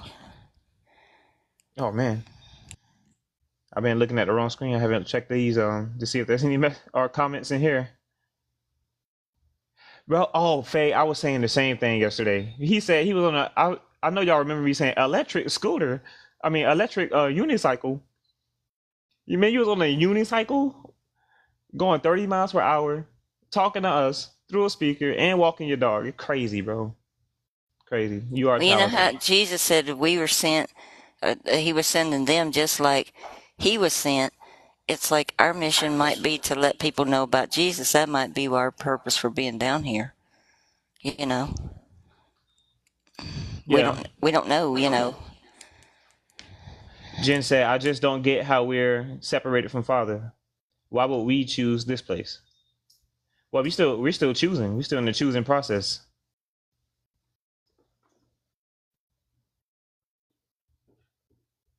Jesus said, do good works, and then He'll receive you." Sally I said, do "Father told both. me church was Satan's Trojan horse." Sorry, go ahead, Art. I'm sorry. No, it's answering Bubble Boy. I do both. I ask for forgiveness and try to do better. Yeah. Oh, both, yeah. Bubba, we're treated like a real relationship, man. If me and you was buddies, and I stole your $10, would you think I'm sorry if I didn't ask for forgiveness? If I just try to go about it's business as usual when I see you again, and I'm just gonna do better. Don't even tell you nothing. You know what I'm saying? If I really want to repair that relationship, I'll say, hey man, I'm sorry, I stole your $10. Can I pay you back? You know what I'm saying? And yeah, Nathan, we could still choose darkness. Faye said, why would we have chosen to come here? Dumb choice. Yeah, no, we didn't choose to come here, but we got a choice to stay or to go. Yeah, he And said we were luckily, captives. So captives are not. They don't have a choice. Captives don't. yeah. Um, thank goodness I was gonna say that we have a long time to, or at least a decent amount of time to correct ourselves and do better here and choose a side. Because if it was like like a what is it called, a joust, whatever, with the two guys on the horses and they they coming at each other and they got the long lances, and if it was just a quick fight like that or a quick decision like that while we were young and naive, so many of us would be doomed. You know what I'm saying? But we get older and wiser and start coming to and start changing. And Yeah, Nathan said, I wish I'd have known what I know now when I was like 20. You know, right? because the direction of my life would have went a lot different. Yeah. Trevor 08 on YouTube says hexagon equals cube, which it does, from the angle perspective, like if you're looking at it from the corner. Oh yeah, it is a cube. Yeah. So okay, Eugene Humphrey. We all been wondering this. What do you mean by "I hope you are on fire today"? We don't know. It has a heart on it, but some people are sarcastic. We have no idea if that was a good comment or a bad comment. And I hope you listening. I hope you can let us know. Yeah, that was when I read that. I was like, "What is that good or bad or wait?" Let's assume it was a good comment because it had a heart. Yeah, I hope so. Yeah. Alexis Franco, 6074. I want to make sure I didn't miss any new comments over here. Okay. Um, he said, and or I say she, maybe she means in the third video in reference to or in reference of the cross by Tim, God culture. Oh, okay. Never mind. I see. She's showing us a video to watch. I was thinking this is something else. My bad, guys. See, that's why I should write these things down. All right. I think that was it for yesterday's, at least for when it comes to questions or comments that's readable. I hope this helped everybody kind of see how this got set up, though. That was the whole point of this, is how the whole church system got set up, you know, and got twisted from what Jesus was telling us. Yeah, Faye said, "Did the Pied Piper lure us here, and now we're held captive?" I think it got something to do with Yahweh in Genesis, trapping us in these little suits here, these flesh suits. I think he did. When free will is for everyone, some people have things happen to them that they never willed to happen. That they never had a choice in. Like if someone came and just stole my car or something, I didn't have a choice in that, but he did.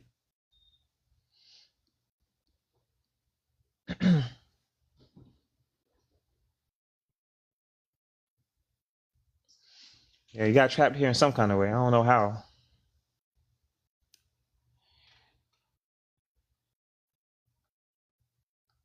And it's so strange. We have a whole lot of sorrow and hardships here, but we do also have love. So it's a mix. It's a mixed bag here. Mm-hmm. That's why I say it's a choice. It's definitely a choice still. Jesus had the choice to. He said that my angels fight for me if this is my world.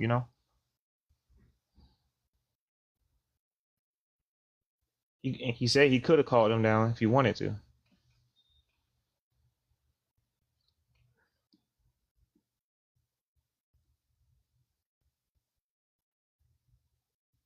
Nathan, what do you mean by tell us? Who you talk? Who?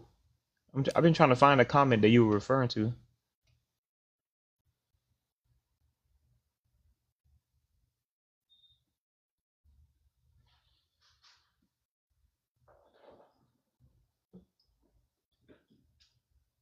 Oh, okay. He said the church tells us to be on fire for God. I wish the YouTube people could see the chat. That's the reason why I like to read them off sometimes.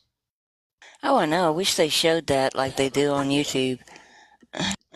You do miss some of it when you watch the playback because you don't. Sometimes we'll comment on something that's in the chat, but it doesn't come through on YouTube. Yeah. Or we'll be silent because we're reading the chat. We're all Right. like super engaged into the chat. I guess when we go to comment, we could put the question up, like verbally put the question up before we answered it. I was gonna start probably recording our lives through my phone, and then possibly posting it on my YouTube if anybody want to see the chat. There you go. If you do that, does it record it records the I chat? think it will. It will record everything that my phone will see, even if I get messages and stuff. Yeah. Yeah. Look, Faye's like, yes.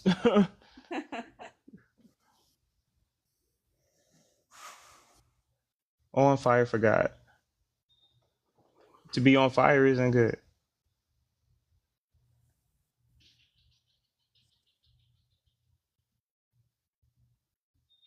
It does though, and my phone will probably get hot. I got a cheap phone anyway.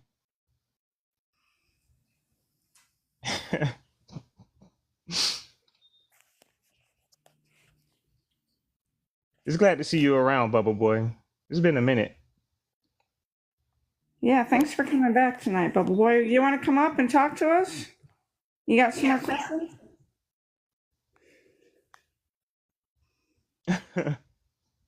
Are you running with your dog right now on a unicycle?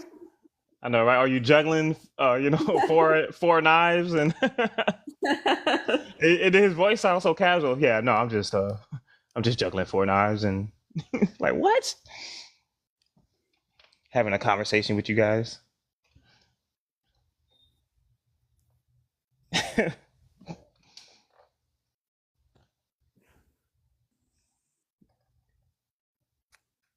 I never have understood the association with fire being a good thing either. People talking about fire and a good thing in the same breath. Yeah, it reminds me of Revelation. His eyes are like a flaming fire. It's like why I would be afraid to embrace that person, man. Like, are you mad at me?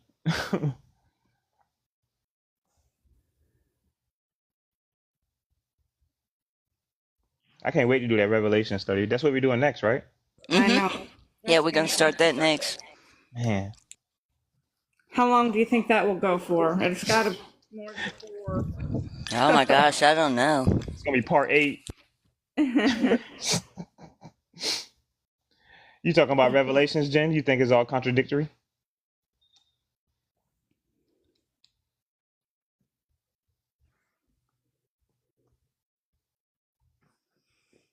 I know, me too. Me too, Faye. That's going to be good. Oh, she said the book cover to cover. It is because Yahweh's a liar. He can't even what's the word I'm looking for? Practice what he preach. He says, "Thou shalt not kill," and then dang it, "Thou shalt not unalive," and then he be unaliving everybody. Dudes are just a straight up hypocrite. We agree with that. Yeah, that was one of the questions I asked my sister. How many times does Yahweh break his own laws? Huh? Yeah, I know, right? You need to condemn himself. Maybe that makes sense now in Revelation. Well, remember, I'm like, how could he throw himself into the fire if he's the Satan? If if Yahweh and the Satan is the same? But maybe he does. Maybe he's like, you know what, man, I'm a bad guy, and he just throw himself in the fire. Finally come to. Yeah.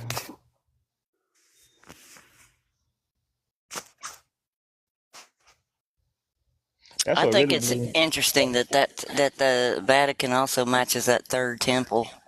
You know, it's like, and nobody can see it. It's so crazy. Well, we waiting, Marie.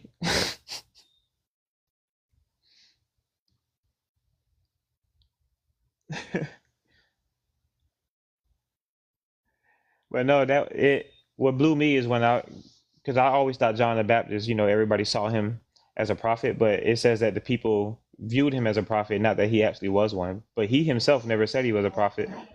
So when, so when Jesus say, all this come before me, thieves and liars, and all the prophets are liars, that just it floored me when I first learned that.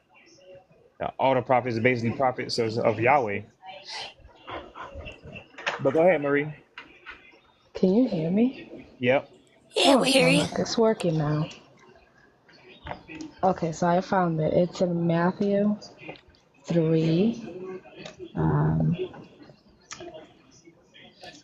oh my goodness, 11. Or, yeah, read from 11. You got that, Tim? Yeah, I'm already here. Okay, cool. You can read it. So you start from 3:11 to the rest of the chapter, basically. No, just Just till 3:11. 3:11 through 12. 11 and 12. I'm sorry. Okay. I indeed immerse you in water unto repentance, but he who is coming after me is mightier than I, whose sandals I am not worthy to bear. He shall immerse you in the set apart spirit and fire. Oh, But, yeah, go his ahead. But his when you keep winnowing. going, it shows you that it's not good. It already don't sound good, but His winnowing fork is in his hand, and he shall thoroughly cleanse his threshing floor, and gather his wheat into the storehouse, but the chaff he shall burn with unquenchable fire. Yeah, but to baptize somebody in fire don't sound good. He's against Bar Abba, I think, because when you go up above that and look at, let me see if I can, oh shoot, what did I do Yeah, I there? don't I don't think that's good.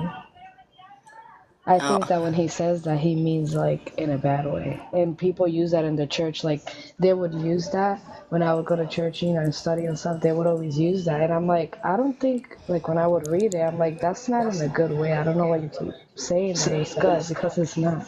yeah, see, he said, and think not to say within yourselves, we have Abraham for our father, which means exalted father. For I tell you that God is able to raise these stones up to children of Abraham. And for it now, the axe is laid to the root of the trees. Every tree, therefore, that is not yielding good fruit shall be cut down and cast into the fire. So it's really not a really good thing. And it really, that version's not great, but shoot, I've got the wrong mouse. If you look at the other one, it says, we have Abram for our father. For, it's like he's saying, don't think that you have the exalted father and you're going to be fine. Because right now we've already laid the axe to the tree, to the root of the trees. It's like Oh, it's a slam he's making. You know, it's like you're not going to be saved by that. Because the fire's coming after. It's it's not a good thing. I can't believe they read that as a good thing.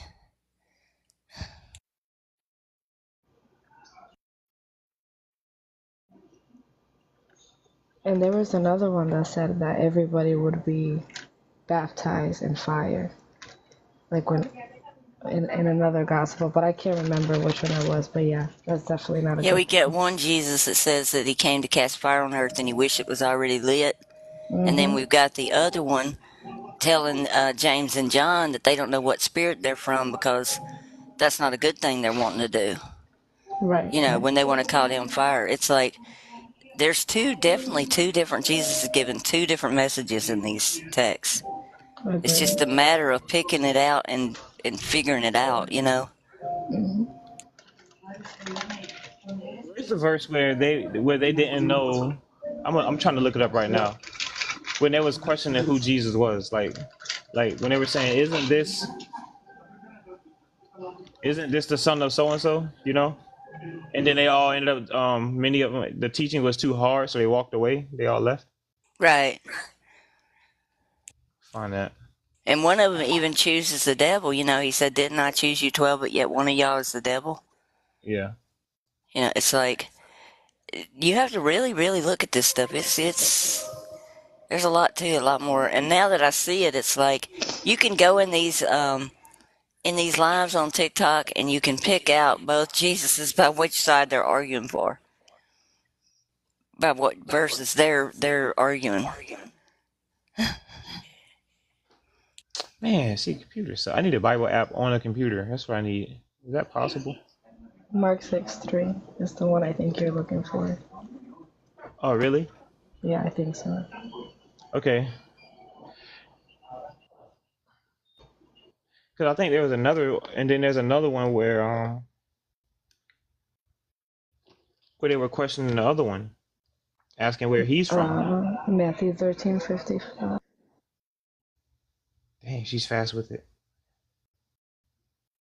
Yeah, is this not the carpenter, the son of Mary, the brother of James and James and Judah and Simon? Are they not sisters here with us? And they were offended at him. And I bet you that son of is not under there, or brother of. Let me see. It might be. Murray, you said Matthew what? Oh, I need to learn to turn my mic off. You said it was Matthew what for the when they questioned the other Jesus?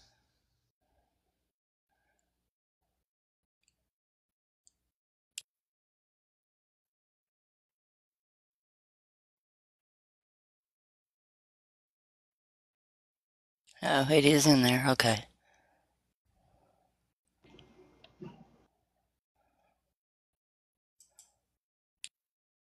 What was the other verse y'all were wanting looked up?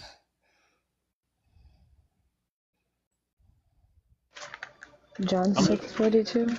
I don't know if I have it. Maybe. There's a couple instances though, but like there's a John that had to point him out twice. You know, when he said, "Behold," Mark let me see. 6:3. 6:3. That's the one we just read. Oh, okay.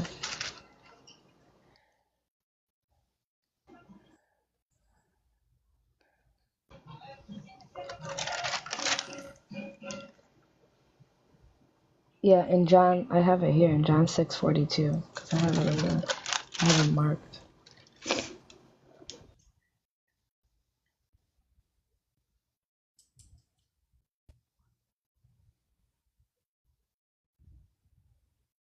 Oh, this one is a little slightly different. Hold on. That's why I usually like to combine, like when you're reading and like put them together from the different gospels, if that makes sense. Yeah, this one seems like they also knew him, but this one, but in this account, he says that he claimed to come down from heaven.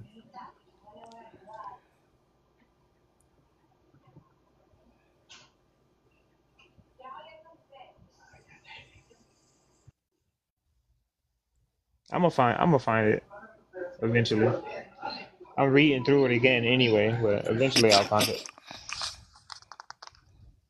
Because searching it is like very hard, especially on a computer. Because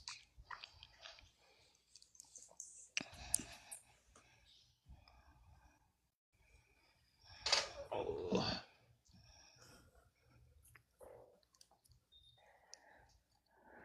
no, we just read that one. I put it in the chat just so if you can see it better like that. Luke 4:22 is another account. Yeah.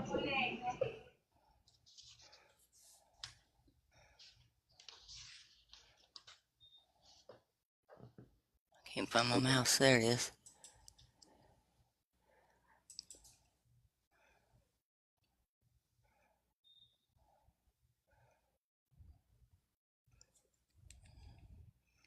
And all bear him witness and wondered all the gracious words which possessed out of his mouth. And they said, Is this not Joseph's son? And he said unto them, You will surely say unto me this proverb, Physician, heal thyself. Whatsoever we have heard done in Capernaum, do here also in this country. Verily I say unto thee, no prophet is accepted in his own country. But I tell you in truth, many widows were in Israel in the days of Elias, and heaven was shut up for 3 years and 6 months, and great famine was throughout all the land.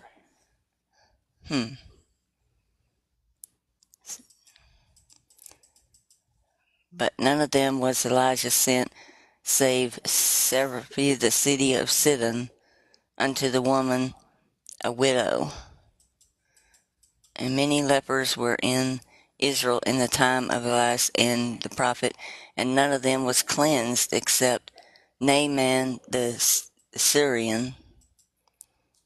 And all they in the synagogue, when they heard these things, were filled with wrath. See, it made them mad because none of the good things really did happen. What part you just read? You said that was okay. Hold on. Luke 4, um, where he was saying that the heavens were shut up, and and then Barabbas tells us that God sends the rain on the good On the and the just in evil. it, yeah. Because I was reading up above it, and he was quoting in the in 4:18, saying the spirit of Yahweh is upon me. Yeah. See, I think that was JC saying this stuff. Mm-hmm. And they recognized him too, I think.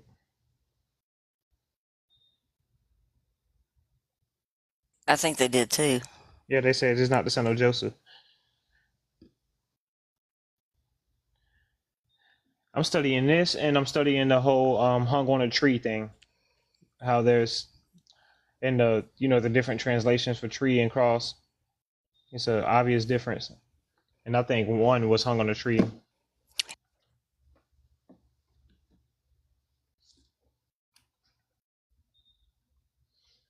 think we know very little about the we have his words, but they don't really tell us much about what happened. You know what I'm saying? And especially in between, before he got, because they say he was arrested with amongst insurrectionists, right? Yeah, they did. And those insurrections, that wasn't Peter and them in that garden. It could have I been, don't know. though. They could have been Did they involved in that consider because, them? Peter cut the guy's ear off. Yeah, and that's why I was like, I'm thinking like, was that JC? Even though, but it says he healed the guy's ear. I'm only asking because if they call Peter and them insurrectionists, they would be arrested too, with because Jesus was arrested with insurrection. He was in prison with them. You know, Right. that's what they said. So, but Peter was free to go and observe and deny 3 times, and you know, That's because he was a high priest. He wouldn't have even been back there had he not been a high priest because nobody was allowed in those courtyards unless they were. exactly. And there were three of them, I think, that were considered high priests during that time period. James the Just, John, and Peter, I think all three were. And people don't, the Christians don't even acknowledge that they continued to do the sacrifices. That to me is just crazy. It's like, that tells you right there that his unaliving didn't mean anything to him as far as, you know, forgiveness of sin or anything.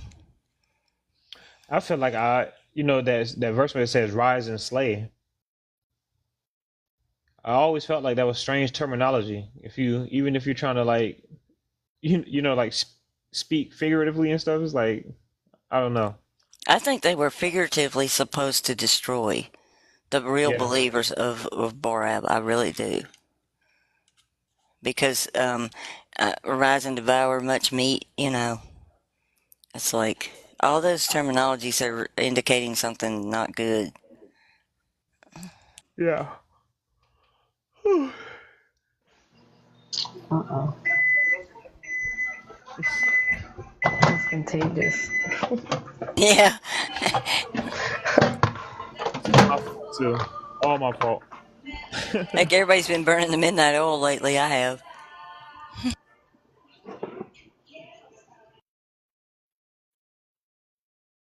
Yeah, I'm definitely gonna take a nap before work. For sure. I fell asleep for a split second. Oh, bless your heart. You got up real early too and worked all day. Yeah, I don't know why I'm not feeling so good today. Just feeling exhausted for some reason, but I'm sorry to hear that. it's okay.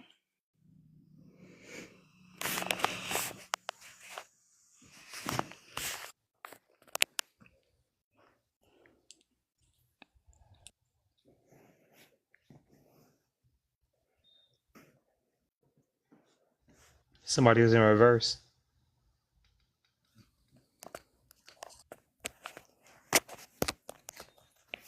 Yeah, I should have took a nap today, but I didn't really have time.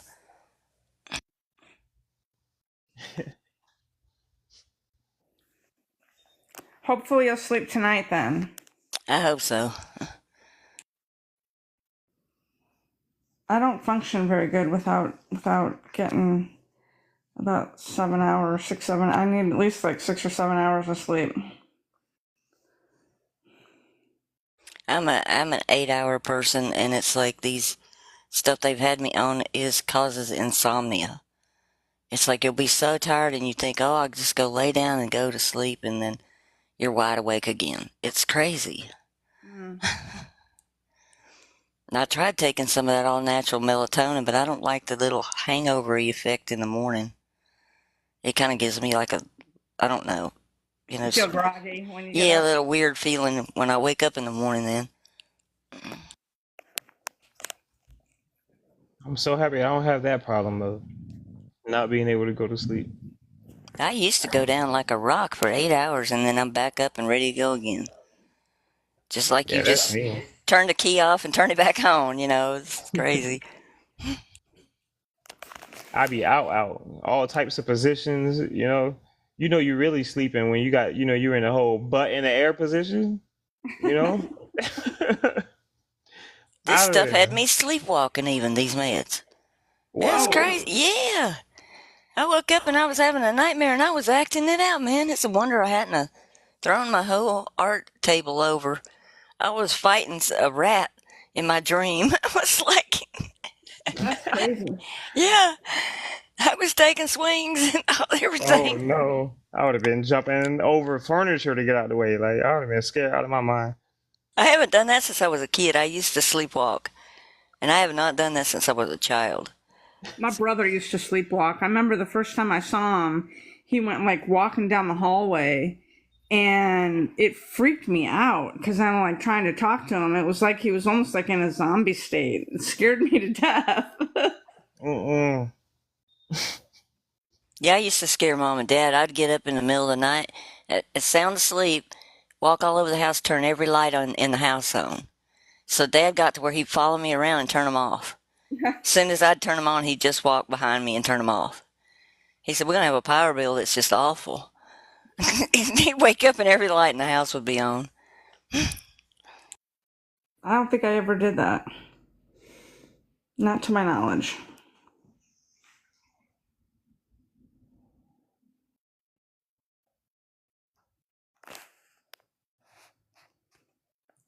Well, we got any more questions or we want to call it at 2 hours tonight? We can call it at 2. Let everybody get a good night's sleep. I think it went well tonight. I think we covered a lot of ground. I went quick on that. That was a lot of stuff. That was a good, this whole presentation on Peter, I think, was really good. I mean, it was just, it made it very, very crystal clear. Only thing I didn't cover that I had intended to was that inside of Peter's chair, I think, is the Ark of the Covenant. And I think I've got that on that um, that Ezekiel's temple. I think it's in there. So if anybody wants to watch that one, because it in Exodus said that it'll be there bearing witness against them, and it's still there to this place, and I think it still is. I think it's inside of that, encased in the other chair. I need to go back and watch that video. I did watch it, but I only watched it once. All your other videos I've binge watched probably 4 or 5 times.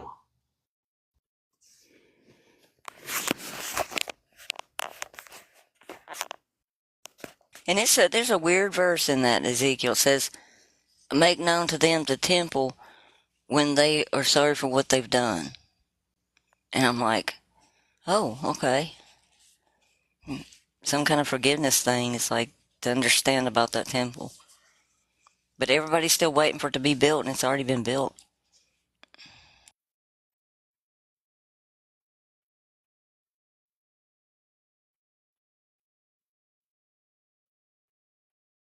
Thank you, Marie. Thank y'all. I just trying to get this information out to y'all as much as I can. I'm sure there's things I've missed and things I don't know, because the more I learn, the more questions I have.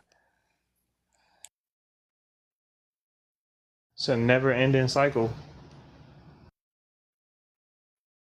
He'll probably just hand me a corrected book when I get there and say, "Okay, here you go. Go have fun. Go figure it out." Read that on the first day in heaven. Yep, I'll be sitting there just beavering through it. All right, let's see what really happened. All right. Where's she at? She's out back. She's either painting or she's reading. One of the two. You'll find her out there in the old school bus, probably in a sunflower patch somewhere.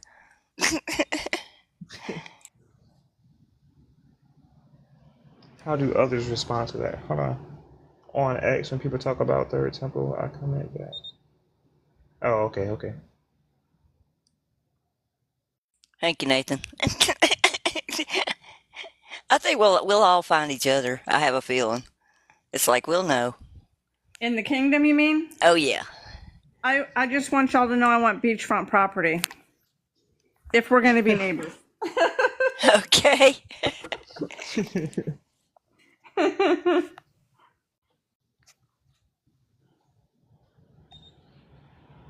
Oh, I finally saw a clip today. Y'all be praying for those people up here in Tennessee and North Carolina. I finally saw a clip of where my old home health office was. It is no more. If I'd have been on duty when that hit, I'd have probably been unalived that day. Wow. It is so sad. That little hospital was so fantastic. Those people, those nurses and doctors that worked there were so nice. And they got the patients up on the roof and they got them out with helicopters, but it took them 4 hours to get all the patients off the roof. And there's nothing downtown Irwin left, really. It's gone.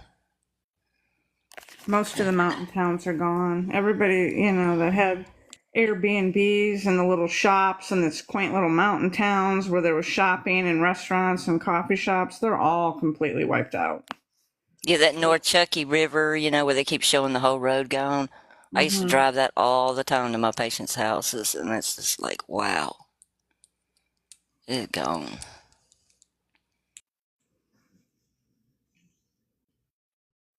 I don't know why they're not sending our military. That's what I don't understand.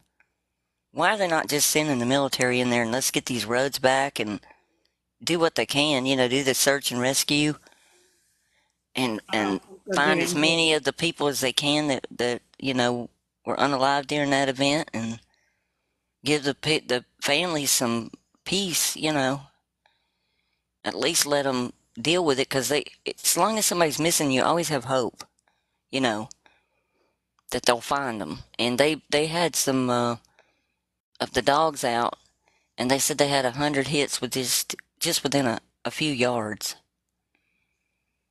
under the rubble. So it's just horrible.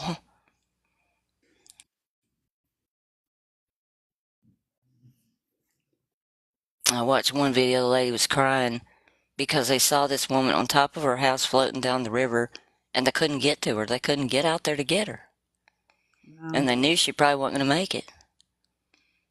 But she was hollering and help, help, help, and she was on her rooftop floating down the river.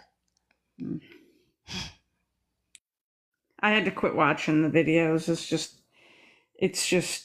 it's just too hard. I mean, I live just on the other side of that mountain. It's just really hard to watch. I've got friends up in the mountains, and the stories are never ending. I keep posting, hoping people that are able to will send help, you know, whatever it be, whatever they can do, because they're going to be a long time digging out from underneath this. It's not like it's going to be a fast fix. I Yeah, just, no, it's not going to be a fast. I mean, they're not talking about the roads and stuff and like 40 and the Blue Ridge Parkway and stuff like the end of 2025 at the soonest.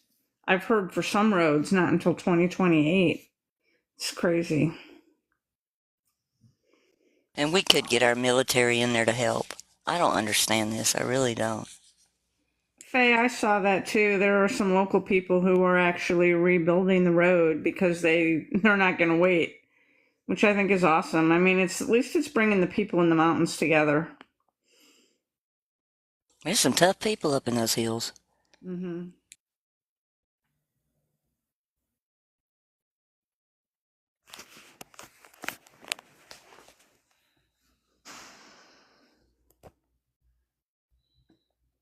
I know two of my friends are probably cut off from being able to get anywhere that live up there. I have a bunch of friends in recovery that live up there.